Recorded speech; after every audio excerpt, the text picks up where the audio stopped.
Semana.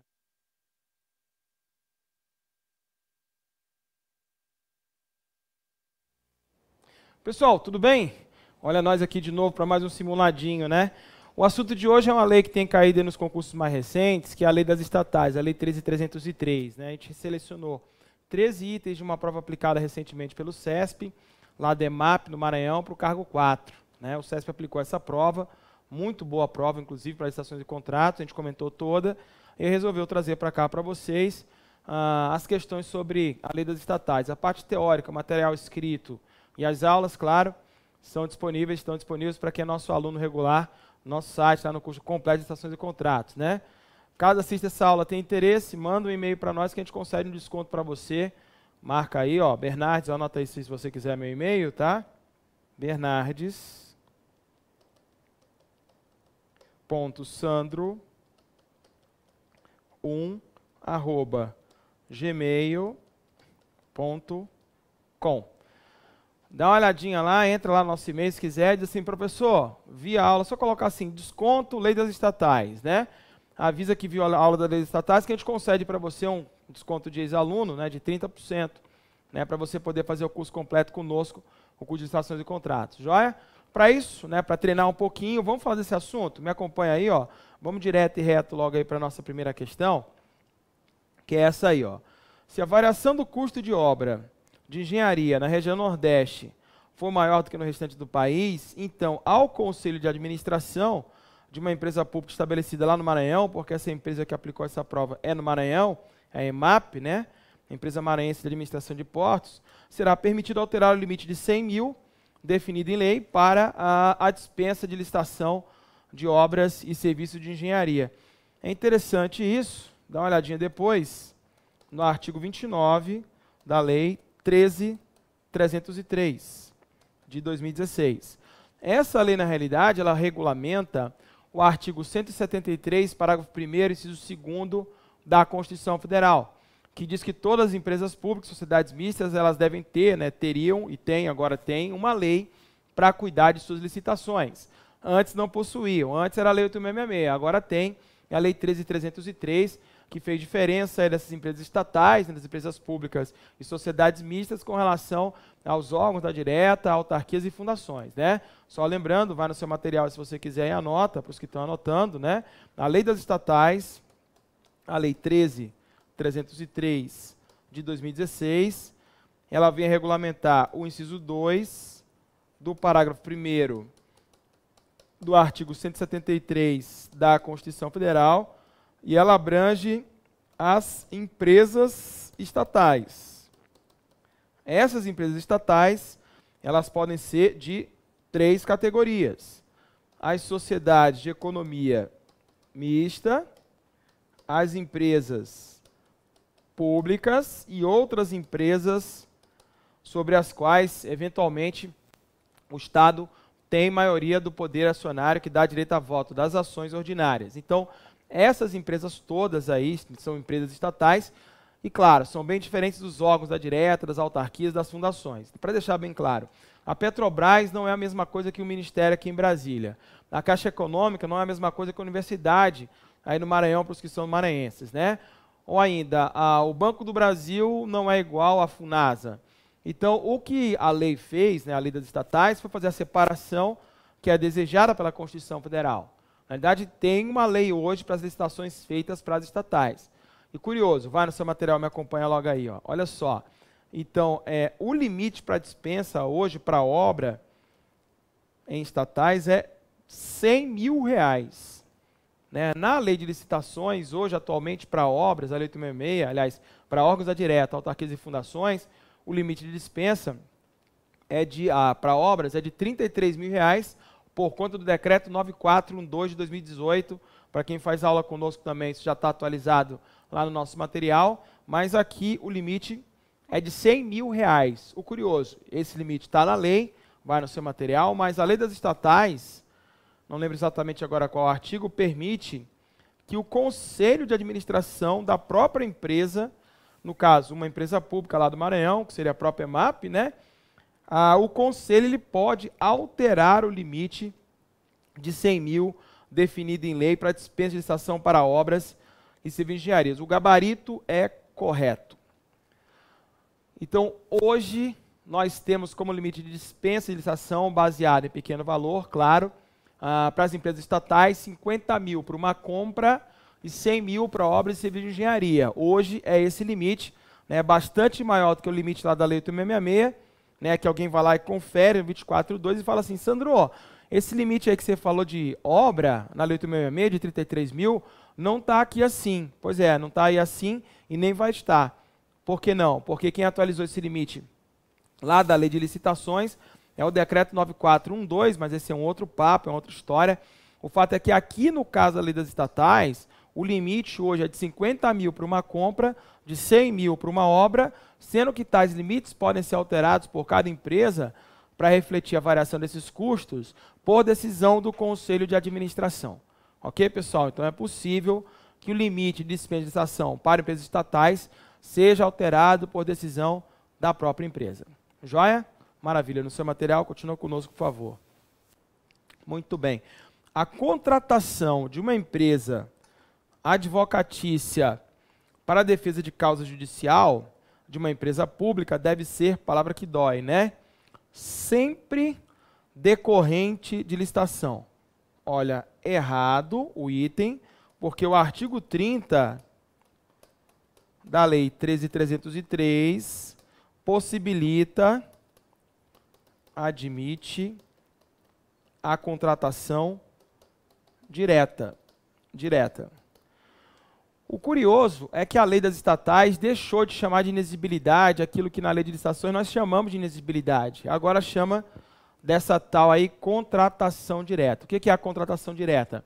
É a inexigibilidade, né? Só que nesse artigo 30, depois repara, não se colocou a expressão singularidade para a contratação direta, no caso da lei das estatais, dos serviços técnicos profissionais especializados, né, a ser realizada essa contratação com profissionais ou empresas de notória especialização.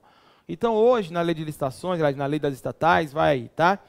Isso que a gente chama de contratação direta, o examinador ele pode chamar também assim, mas pode até chamar de inexigibilidade, a contratação direta, no caso da Lei 13.303, tem dois requisitos básicos. Primeiro deles, né? Primeiro desses requisitos aí, né? Essa contratação direta teria que ser com profissionais ou empresas de notória especialização.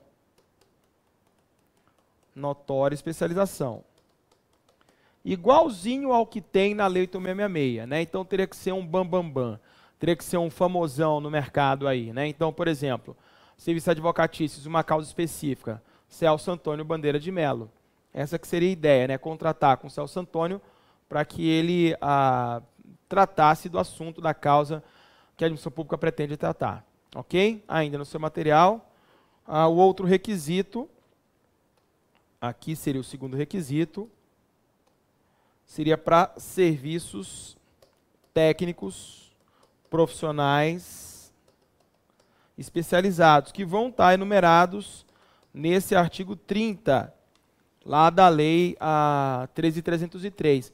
Notem que isso aqui, na realidade, para quem já estudou a Lei de Licitações, 8666, é aquilo que está no artigo 25 lá da Lei 8666, né? Teria que ser um profissional ou empresa de notória especialização, o mesmo conceito de lá se aplica aqui, né? É alguém que, pela sua experiência, publicações, estudos, equipe, aparelhamento, alguma coisa assim, mas que comprovadamente seria aquele que melhor atende à necessidade da administração, também está lá esse conceito e está aqui. O profissional ou a empresa, portanto, é alguém famosão. O serviço tem que ser técnico profissional especializado. E lá na lei de licitações ainda tem a singularidade dos serviços. Aqui tiraram. A singularidade do serviço é o que se tem de mais difícil para se comprovar quando a contratação é direta para inexigibilidade, né? Por que eu estou chamando a atenção? Porque para as estatais, pelo menos em tese, vai ficar mais fácil contratar diretamente, afinal, não tem mais que se demonstrar essa singularidade dos serviços a serem contratados. Tudo bem? Show. No seu material, volta aí então Quando o examinador ele fala isso de que tem que ser sempre decorrente de uma licitação, aí o nosso querido examinador ele incorre num erro. Está errado. Ok, pessoal? Nem sempre precisa decorrer de licitação. Joia? Maravilha. Bom, situação hipotética. Um empregado de empresa pública X é sócio da empresa Y, que deseja participar do processo licitatório da empresa X. Então, veja, o empregado aqui da empresa pública, ele é sócio da empresa Y, que quer participar da licitação feita pela empresa pública na qual o empregado é empregado. O referido empregado é detentor de 2.500 cotas do capital social da empresa Y, da que vai participar. Possui ainda 5.000 cotas iguais de capital social. Né? Então, vejam, o empregado ele tem 5% das cotas dessa empresa. Né? O empregado ele possui 5% das, perdão, eu prefiro cotas do que quotas, pode os dois, tá? Das cotas. Nesse caso, a empresa Y estará impedida de participar do processo licitatório. Errado. E esse item é maldoso. Lá pelo artigo 30 e alguma coisa, não lembro agora exatamente qual número, mas a lei vai dizer que quando o empregado de uma empresa pública é sócio de uma empresa privada, a empresa privada da qual ele é sócio fica impedida de participar da licitação quando ele for detentor de mais que 5% do capital social da empresa da qual ele é sócio. Aqui é exatamente 5. Então, essa empresa Y aí não está impedida, porque o empregado é dono de apenas 5% e não mais que 5%. Ok, pessoal? Então, maldade esse item, né? Não gosto, mas enfim, a vida é feita disso, está errada a questão. Joia? Joia nada, porque isso decide uma vida, né? Quarta questão, uma empresa licitante pode modificar um procedimento licitatório sem fazer a divulgação nos termos e prazos dos procedimentos originais, e aí vem a condicionante, ó, se as modificações do edital não provocarem alterações no preparo das propostas. Isso está certo. Isso está certo. Na realidade, é a mesma regra que nós temos lá na Lei 8.666. Né? Na Lei 8.666, vem dizendo, olha, os editais podem ser alterados. Está no 21, parágrafo 5º. Só que quando da alteração do edital for determinada uma alteração na formulação das propostas, aí o edital tem de ser republicado. É isso que está na Lei 8.666 e que está aqui também na Lei 13.303. Ambas dizem a mesma coisa. Agora notem, no seu material de novo, o sujeito ele alterou o edital, né, poderá modificar o procedimento licitatório sem fazer divulgação nos procedimentos no edital original, se as modificações não provocarem alteração no preparo das propostas. Mas, Sandro, como que uma alteração no edital, por exemplo, não determinaria alteração no preparo dessas propostas aí? Bom, imagina que seja uma licitação presencial, né, e aí se informa uma sala lá da empresa, onde vai ser entregue a proposta na data lá colocada no edital. Então, na data tal, tem uma sala lá, sala letra A, sala X, e aí no dia da entrega das propostas, a sala vai ser interditada por alguma razão, né? Se isso é descoberto, a razão, né, que tem que interditar 2 dias antes. Então a administração lá faz lá uma correção, lança um aviso nos sistemas e tudo mais, mas não precisa republicar o edital. A grande questão seria, precisa republicar? Não, não precisa republicar não, porque no dia lá é só colocar alguém para ficar na porta da sala e dizendo, olha, vai para a sala Z, né, fica indicando para onde que o cidadão tem que ir na hora de entregar as propostas. Precisou alterar as propostas? Claro que não. Então, nesses casos, não precisa republicar o edital, ok? Só precisa republicar o edital quando da alteração houver algum tipo de implicância na formulação de propostas por parte dos interessados. Joia? Maravilha, então tá certa a quarta questão. Vamos nós para a quinta. São 13 no total, a gente vai dividir em 2 blocos, tá? A contratação de um curso para capacitar 20 empregados, em um mesmo período com valor unitário de R$ 2.600, totalizando R$ 52.000, pode ser feita mediante contratação direta, pois se enquadra nos limites de dispensa de licitação. Olha que maldade, hein? Isso está errado. 52 mil passa do limite. O limite é de 50 mil. Então, por R$2.000, né? R$2.000 não pode ser feita a contratação direta, no caso, dispensa. O curioso é que a lei ela anda muito mal, né? Tem hora que ela fala dispensa, tem hora que ela fala contratação direta, ela some com a inexigibilidade. Então, estou só chamando a atenção para isso, porque, de fato, a lei podia ter sido um pouquinho melhor nos rigorismos formais aí para tratar das contratações diretas. Lembrando, né, que tradicionalmente, vai no seu material, quando nós falamos de contratação direta, tradicionalmente, né, contratação direta, nós temos 2 grandes casos, né? As inexigibilidades e as dispensas. Quando eu penso em dispensa, eu penso em 2 subdivisões aí, né? Eu penso na licitação dispensável e na licitação dispensada. Na dispensável, a lei faculta a licitação. Por várias razões, né? Emergência, dispensas baseadas em pequenos valores, né? A pessoa com quem vai se contratar, enfim, uma série de casos aí das licitações dispensáveis que estão lá no artigo 29 também, na Lei 13.303, né? Já na licitação dispensada, vai no seu material, me acompanhe, por favor, o que nós temos é a obrigação de dispensar. A legislação obriga a dispensa, né? Então, tem de dispensar quando a licitação é dispensada, né? Por quê? Porque a lei diz, olha, aqui está dispensada, ok? Então, essa é a posição que os amigos têm de levar para a prova, né? E daí? E daí, na INEX, me acompanha, o fundamento é outro. Inexigibilidade seria uma inviabilidade de competição. Não tem como promover a licitação, porque a competição é inviável, né? Não tem como promover a competição entre aqueles que desejam contratar com a administração. E por isso, não há como exigir que o administrador, que a administração realize licitação. Nesses casos, licitação inexigível, é inviável, é impossível fazer licitação. Por exemplo, quando você tem o serviço técnico profissional especializado, de natureza singular, né, que na lei não colocaram, mas que impede o uso de algum critério ou objetivo de comparação. Então, nesses casos de inexigibilidade, é porque não tem como fazer licitação. Joia?